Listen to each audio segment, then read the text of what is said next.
of race, color, or religion. He commended Dr. Njai Saidi for her support and dedication in hammering home the preachings of the Gambian leader. Dr. Njai Saidi congratulated the newly enthroned Archbishop and urged him to continue the good work he is doing. The Vice President and Minister of Women's Affairs harped on President Jammeh's desire to meeting the needs of all Gambians in all development sectors. She described the Gambia as a country that should be emulated for religious tolerance, peace and stability, which she continued is needed for development. For the new Archbishop, he feels elated and proud to be elected to such a prestigious position. Well, it's a mixture of disbelief and elation, if you can imagine what that is. Yeah, I think the family, the Anglican family in West Africa, did not pay attention too much, you know, on our size geographically. And I suppose with the guidance of the Holy Spirit, you know, the electorate, you know, chose me to be the current leader of the Anglican family. They could not help but dedicate a good chunk of their time to pray for the President, his government and the entire people of the Gambia for the continuous peace, progress and prosperity of the country. For Grts News, I am Aisatumani. The Vice President and Minister of Women's Affairs, Dr. Aissatou Njie Saidi, Tuesday received His Excellency Perry John Calderwood, Canada's ambassador to the Gambia, who is based in Dakar, Senegal. Samuel Ba was at State House and he reports that Ambassador John Calderwood's visit was to review and further broaden bilateral cooperation between Banjul and Toronto. He presented his credentials to the Gambian leader earlier last year as the new Canadian ambassador to the Gambia based in Dakar. Ambassador Perry John Calderwood is making his very second visit to the Smiling Coast, to the corridors of power, to review the existing bilateral relations between Banjul and Toronto and ways of further enhancing that cooperation. The purpose of my meeting with the Vice President was to review with her bilateral relations. I informed her and we discussed the fact that Canada provides development cooperation to the Gambia through multilateral organizations, the World Food Programme, FAO for example. We've also provided assistance to police training to enhance Gambia's capacity to participate in international peacekeeping operations. So we reviewed these areas of current cooperation and discussed how we might work together moving forward to continue to build the relationship. We also discussed the fact that both Canada and Gambia are committed members to the Commonwealth and the importance of finding ways to make the Commonwealth more efficient in promoting our shared values of democracy and human rights and development. Ambassador John Calderwood also disclosed the second fold of his trip as one man to visit some of the Canadian-funded projects, such as the Banjulinding Fish Preservation Project. To be back in Banjul for my second visit here. I've taken advantage of my visit to speak and meet with some projects that Canada has supported here in the area of fish preservation. I met this morning with a group of women in Banjulinding, where Canada has provided some support, freezers and other equipment to help develop the small-scale fish processing industry there. Later this morning I'll be meeting with youth radio project designed to promote human rights of children and promote the values of education for children. The Canadian top diplomat also disclosed plans for enhancing the capacities of young people in the media, a project he emphasized will be launched in the very near future.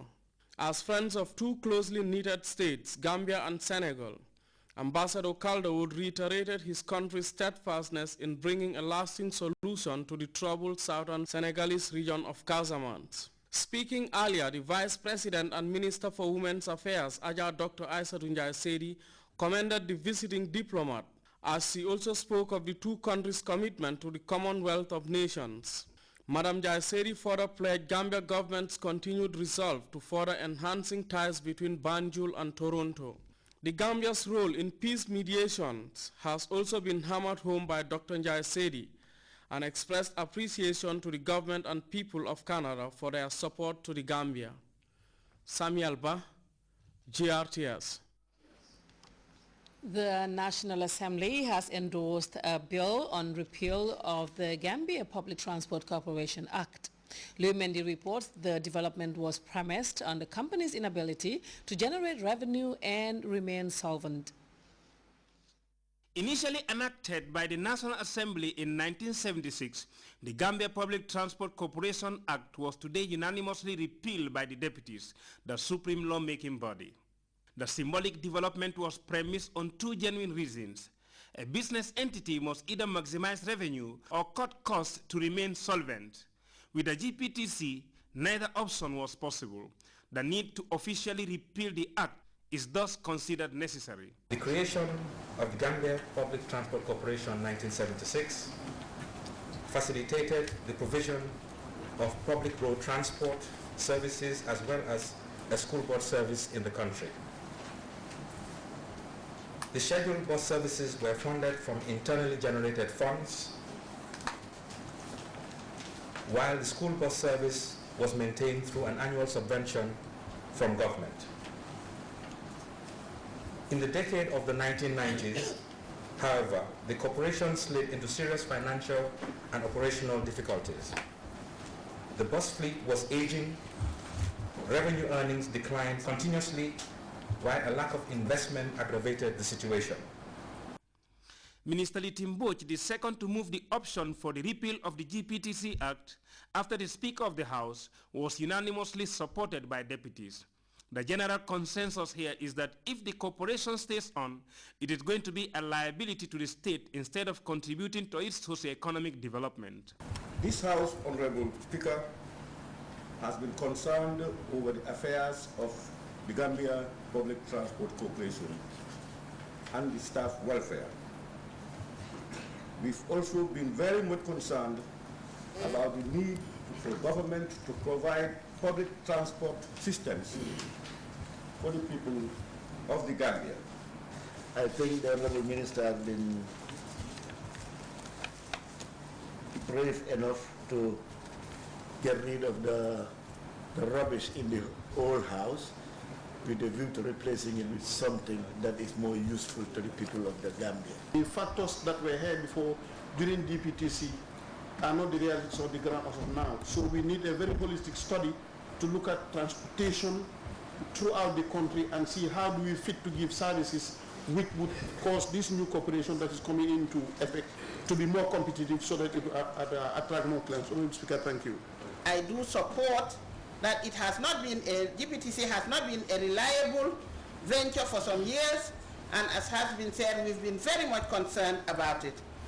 We are also quite elated that there are no areas, because the interests of the employees must also be taken care of, and they have families to feed, and they shop from the same market as everybody else.